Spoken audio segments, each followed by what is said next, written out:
Hi there, everyone. Scott and Lars back for another review and analysis for the Apothecary Diaries Season 2. Brought to you by Camille's Harem. Not just a podcast for novice writers by novice writers, but also a YouTube channel by novice writers for novice writers. Because writing is an adventure, it's more fun with friends.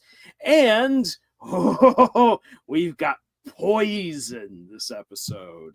I mean, when it comes to Mau Mau, that's the magic word right there. That's money. That's cash money. Now I love Mau Mau's part in this episode, but as we're going to see, this is an episode where the focus shifts towards secondary characters and really gives us a lot of understanding about the past and the nature, even the current nature of the Imperial Palace. So this is going to be some fun stuff to get into. But before we dive into that, just remember that we are still giving away illustrated frogs from Camille. We haven't had anyone claim one recently, so we're hoping that someone will claim a frog this time around. In order to do so, you must count the correct number of frogs hidden in this video, be the first person to comment with the correct number of frogs, and you will win your very own illustrated frog from Camille herself. Also, if Scott and I begin coughing, it's just because it's that time of year. We are not in the middle of a smoky room, and no, we're not slowly dying of some horrible disease. It's just that time of year. Stay healthy, everyone. Stay hydrated and take your vitamins. Though, based on where I live, there's a chance I could have a mild amount of arsenic poisoning. But that's more genetic than anything. We'll explain as we go. Oh, yeah. So let's quickly dive into the events of this episode, and then we will start breaking it down. This episode begins with Mau Mau returning into the interior palace area, where she is going to work once again with Jinshi and his staff in order to investigate the room, the last living room in space of the previous emperor. And she's been given special permission from the Empress Dowager and from her son, the current emperor, to go in and investigate this room before this part of the palace is destroyed, demolished, for a new structure to be built. And this is a pretty big deal because no one has been allowed to enter this room, not even the cleaning staff, who have kept this place immaculate for many, many years. So Mau Mau is allowed on in. And she's being observed by the Empress Dowager, by Jinshi, by Gaoshin, and a few select other members who are kind of hanging on her every word. And it's interesting that they all stay outside. None of them enter this room as Mau Mau pokes around all of the different things. There's smeared paints everywhere. There's the strange color. The odd aroma, and it should also be noted, I did skip over something I shouldn't have, that we do get a reunion between Mau Mau and Juri, who lets slip that she has this box full of Jinji stuff when he was a toddler, that she would actually take stuff away from him so that way he wouldn't get too fixated on any one toy. Which, there's some parenting, I guess, for you. But she also happens to have a painting in there that no one else is supposed to see, but Mau Mau got just a hint of it. And that painting plays a role at the end of the episode. So as Mau Mau is poking around, checking things out, checking out the smells, the colors, the way that the room is laid out, she's like, For a guy who is doing a lot of art, there doesn't seem to be a whole lot of art other than all the smeared messes. And because of her questionings earlier, she knows that the emperor, while maybe not completely right in his head, wasn't mad and raving and breaking stuff, and he wasn't poisoned to death. So this mess doesn't make sense. And so she asks if there's any servants who served the emperor and the empress regent before they both passed away. And there is one surviving servant who's brought in who is mute, who cannot speak. And though he cannot speak and he refuses to acknowledge Mao Mao's questions, Mao Mao uses him kind of in a game of hot and cold, of like, am I getting warmer, warmer, warmer? And when she realizes that he's freaking out because she gets near a wall, she's like, okay, there's something about this wall. Taps on the wall, and the wall is soft. And as she and there's volume to it as well. This isn't just a paper wall. And so she cuts away at the wallpaper and reveals that there is this painting behind it. This very intricate painting of young girls and then an older woman in striking yellow, the same kind of yellow that comes from a sulfuric arsenic laced stone that can be used to create a very poignant yellow. And that's the yellow that was used in large quantities here in this painting. And Mao Mao assumes that there's plenty of other paintings hidden underneath it as well. And she begins to draw connections and realizes the emperor, though a weak-willed man who was controlled by the Empress Regent, was basically used as a puppet. He was a very skilled artist, but he would never have been allowed to be a skilled artist in public because he was meant to be the emperor. As such, he was basically sealed away, so that way no one could see what he would actually do, giving the Empress Regent the real power in the kingdom. And he was expected then to just simply stay to himself, keep his hobbies out of sight, and make babies. Make babies to continue the royal line. Problem is that he had a very hard time interacting with adult women. And maybe because he was terrified of adult women thanks to his mother. He found it very easy to speak to younger girls. And the current Empress Dowager, when she was just a serving maid or a helper to her cousin, who was a woman brought into the rear palace as a concubine, she was chosen by the emperor because she was able to calm him down in a moment where he freaked out being around her cousin. And because she then showed ambition, she was cute, she was young, and the emperor could connect with her, she was chosen then to be one of his main concubines as a very young girl. So it is creepy, let's just admit that.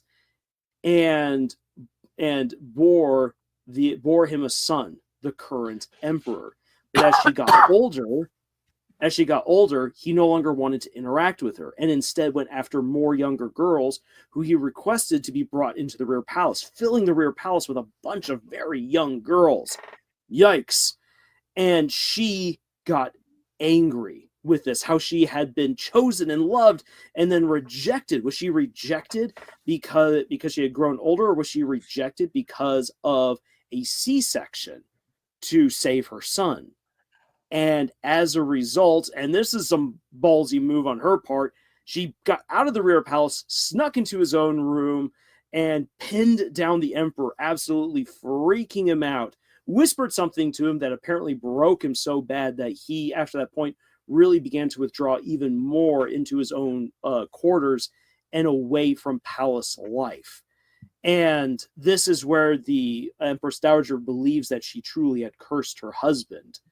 But as we come to learn from Mao Mao, it's because of the paints that he was using, that he just had so much arsenic put into him that might have helped to contribute to his condition, definitely helped to contribute to his body being as well preserved as it ended up being. And, well, he's passed away. The Empress takes some time to appreciate the painting that's up there and think about what it might mean. And the episode doesn't answer what it could really mean, but we are finally shown what the painting was that Yuri had in Jinshi's box.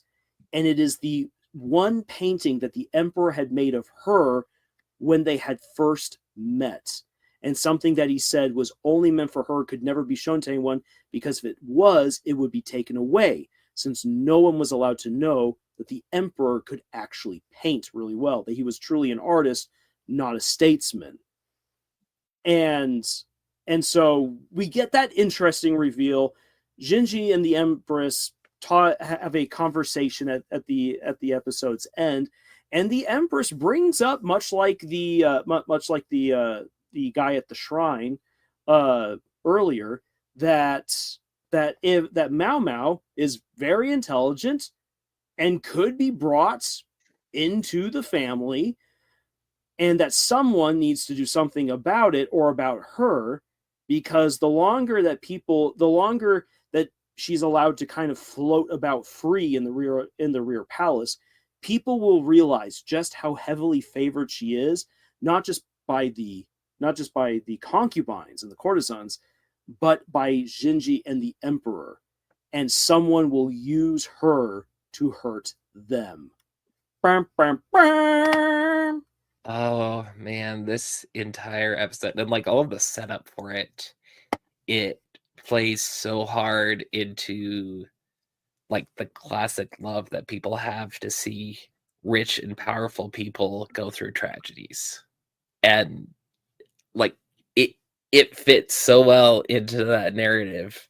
Like nobody's a good guy in this. Like other than like Jinshi and Mao Mao, but like they're seeing this, well, Mao Mao's seeing this from the outside, and it's good that we get to see her like detached view of everything that's going on. Jinshi's a bit more involved because like this is his actual family, but he's finding out stuff he didn't know before about this. But like the Empress Regent, the previous emperor, the Empress Dowager, they all have their motives and they're all very emotional in them. But at the end of the day, they're all terrible people. Yeah. Or they've all done terrible things. Really like, terrible things. The way it's set up, especially for like the conflict between the previous emperor and the Empress Dowager, like they're both very sympathetic in what's going on. Like terrible stuff is happening to them that like either being forced on them or they're forcing on others. Like it's sympathetic, but it's also very dark and twisted at the same time. And that's the way a tragedy should be run. Like a tragedy is created by the actions of the characters.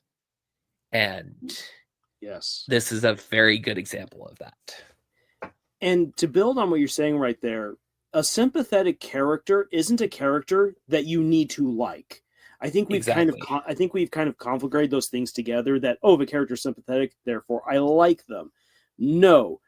I like Moash. So kind of to step into another story, Moash is a sympathetic character that you can understand where this guy is coming from, because he was absolutely used and betrayed, and his parents and his grandparents died unfairly. Like, that is absolutely sympathetic. My heart goes out to that guy for it. But everything that he does, that he uses his pain to justify, is 100% not okay. And so he's sympathetic, but that doesn't necessarily make him a good guy. And that's kind of what we see with the previous emperor and with the Empress Dowager, is that, like, looking at, like, the emperor should never have been treated the way that he was. He should not have just been used as a figurehead and as a puppet. He should have been granted more freedom, and he definitely should not have been treated by his mom the way he was, because that led to some bad habits with little girls. Yeesh.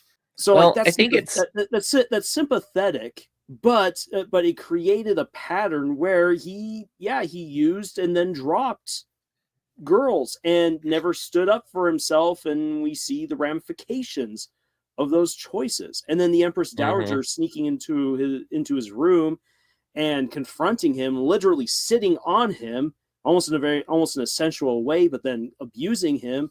It makes sense why she did that, because she was used and dropped. But it's not okay to go and torture someone else to get back at them and to wish them to be cursed.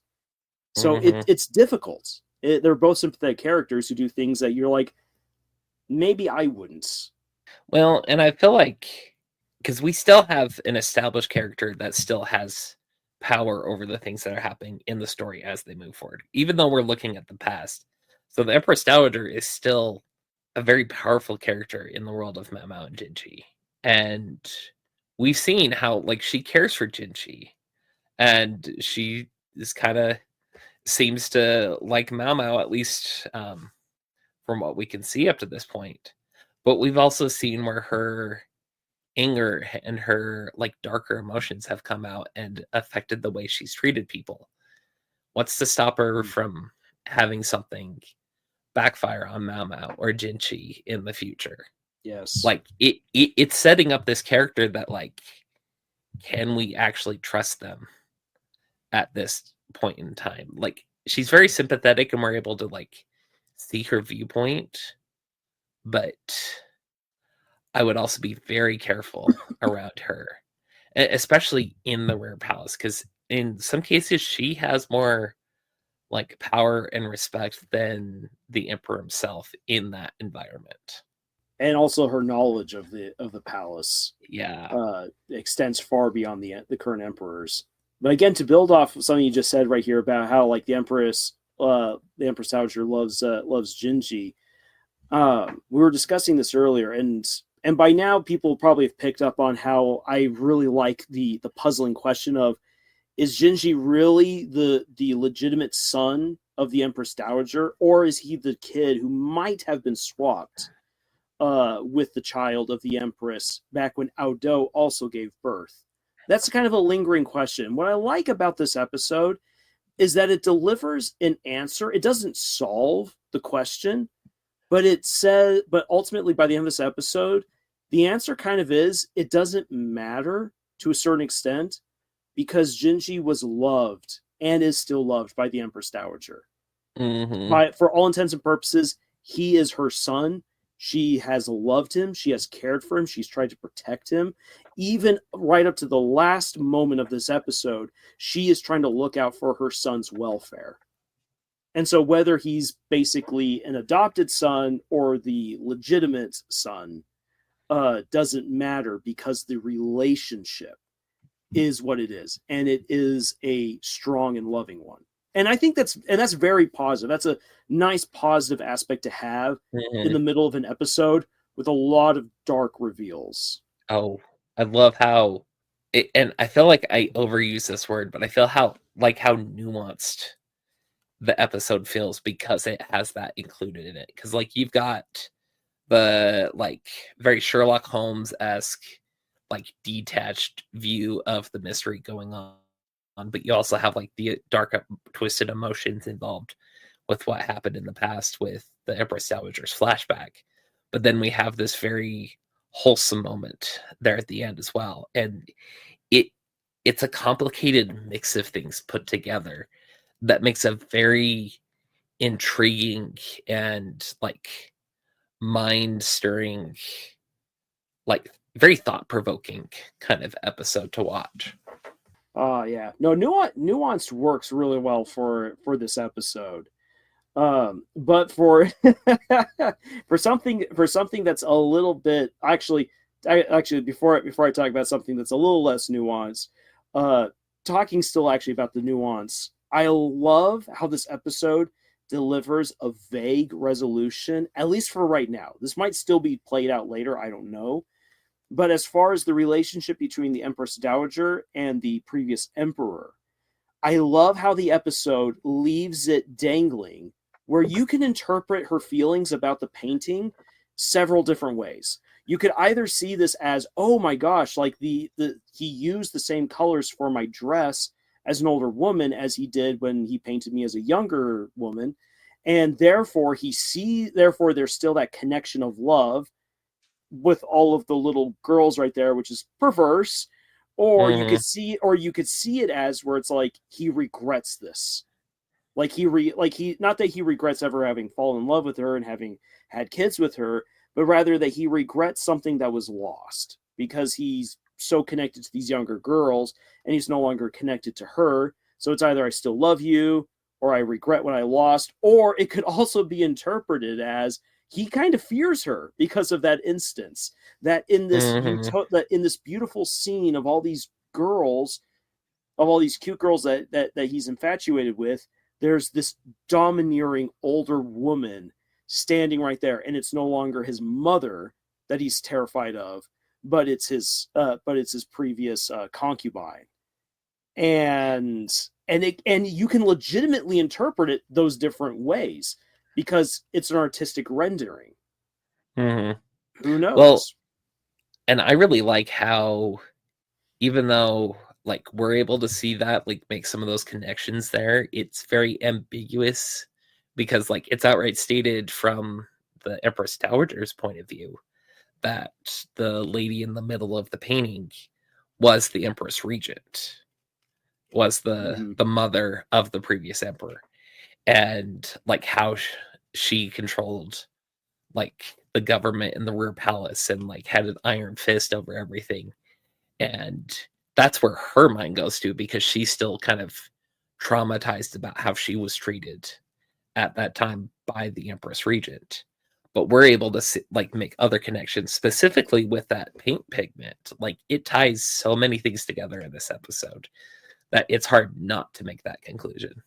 Yeah, and I like that. And you know, and here's the thing: it is okay for your characters to be wrong about something, Oh yeah. even something that they deeply believe, and that's absolutely fine because we're all like that. There's things that all of us that we at some point have deeply believed that end up being not true or incorrect or not quite the way that we had expected. It's like, oh, and then you have to reevaluate. And the Empress Dowager is lacking the connection that we as the audience get to see thanks to Mao Mao. And that doesn't make her a Mm-hmm. bad person that she doesn't see that connection. It just makes her who she is, a human within this story, who, as you said, Scott, has Right. gone through this trauma and abuse in the rear palace. This has been her life since she was a little girl. So of course she's going to be Mm-hmm. conditioned to act and think a certain way.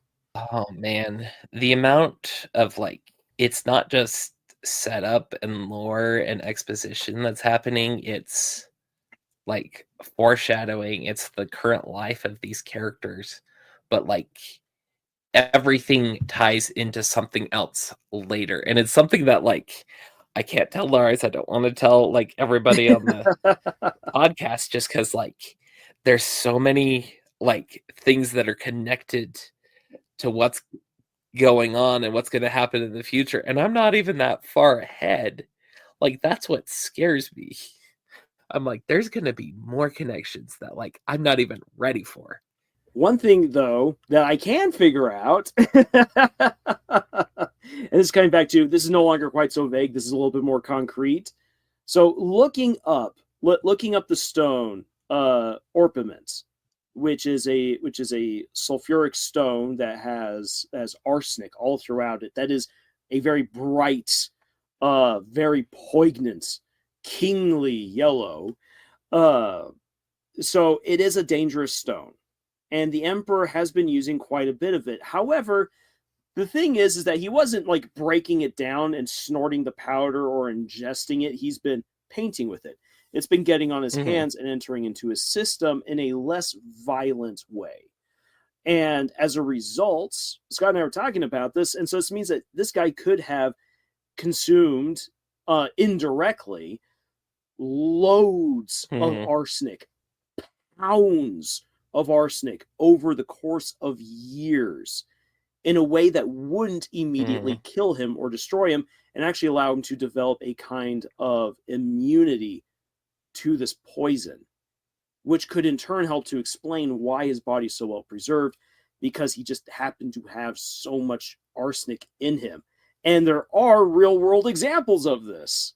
Yeah, I mean, specifically with arsenic, I found out that family members, like where they grew up, is like the natural, like it's in the groundwater. Um, and for years and years and years, that's what they drank, that's what they consumed, because that's what they had access to. And because it was so common in their diet, they basically gained very strong resistance, if not immunity, to that stuff. And like it was kind of the joke, like the government found out how much arsenic was in the groundwater and they're like, oh crap, we're gonna fix this for you guys, for everyone. And they're like, oh no, the poor 90-year-old ladies that are killing over from the arsenic poisoning, what shall we do? Like that was kind of the joke behind it. Yeah. Yeah, there's some interesting places out in the American West. Oh man. And like to make it, we were talking about this earlier too, like just thinking about like some of the graveyards out there is like you wonder if there was a lot of natural like a lot of the people buried out there are just naturally embalmed because of the amount of arsenic they drink over time. That and it's Now a then, very dry desert location, so that would have helped too. yeah, mummify the bodies. Uh, I was going to say, if you want to endanger yourself with some Google searches, you can try to find out how much arsenic it takes to preserve a body. I went looking and found that depending on the formaldehyde concoctions that were created way back in the day, you could have as much as a few ounces of arsenic, up to 12 pounds of arsenic, where it was Holy once upon a crap. time used back in the old days to help preserve corpses. Now then, who knows how much arsenic the emperor really got? But because he'd been painting for years with some dangerous paints, there's a good chance that this guy really did get pounds worth of arsenic over the course of his lifetime. I mean, and there's something to be said, like this is like a fictional story, so you can kind of embellish what's going on here, but like I like how it's based in facts in this case. Like, yeah, maybe the amount of like arsenic that was put into his system, maybe that's a little bit embellished, but the fact that it does have that kind of effect, or like we were talking about that poison fire coral from before, like how dangerous that is. Like we're actually learning real life stuff as we're watching this show. Mm-hmm. Yeah, it's been pretty cool. And I know I've talked about this before on a live stream like a year ago. So it states being said here again is that doing research for writing a story is so much fun, and you can discover a lot of really interesting details. I honestly did not know that there were stones that contained high amounts of arsenic until watching this episode. And in some of my own writing, like I've done research into large gems, because at one point I wanted to have in one book a box that was carved out of a singular diamond. It sounds really cool, but I'm like, other than in the cartoons, I've never seen a diamond that big. And there's some giant quartz and crystals. So I'm like, what about diamonds? And theoretically, you could have a foot long diamond and it would be totally cool. But the process of making diamonds is over time rather violent and pressurized. And Mm-hmm. so while it's theoretically possible, practically speaking, it would be very, very hard to find a diamond that size. But theoretically, it's possible. And all I needed, because this is obviously fiction, is theoretically this could work. So therefore, I will have a diamond a foot long carved into a box. Ha ha! Because that just sounds cool. The rule of cool absolutely applies, but if you've done your research and you can help to back up the rule of cool, it makes it even better. Speaking of gemstones, if you want to look into something that's very metal, look into Vivianite. It is fascinating stuff. Because it's Vivianite? this Vivianite. It's this crystal that grows pretty quickly, and it grows fast enough, and it's been known to grow based off of like calcium in an environment. And so they've found this crystal growing on human bones. Oh. And I'm like, that is fascinating. Wow, let's see. I'm right now. So Well, go ahead and take that and run with it and yeah. use it in your stories. I dare you. Yes, please do. I'm right now picking up my phone and having a look at it. So, once again, there was a lot that happened in this particular episode, and we've had a lot of fun breaking it down. If there's anything, though, that we missed that you thought would be very important for people to know, then please put it into the comments. And again, remember, we are looking for someone to claim a frog, illustrated by Camille. So make sure that you be the first person to comment below with the correct number of frogs hidden in this video, and you will get your very own frog made by Camille herself. And thank you so much for joining us on this incredible adventure that we call writing. If you would like to support the work that we do, then please subscribe if you haven't already done so. Check out the books that we've published. Links for them are in the description below. But otherwise, again, thank you so much for being here. And until the next video, y'all, tschüss. Okini.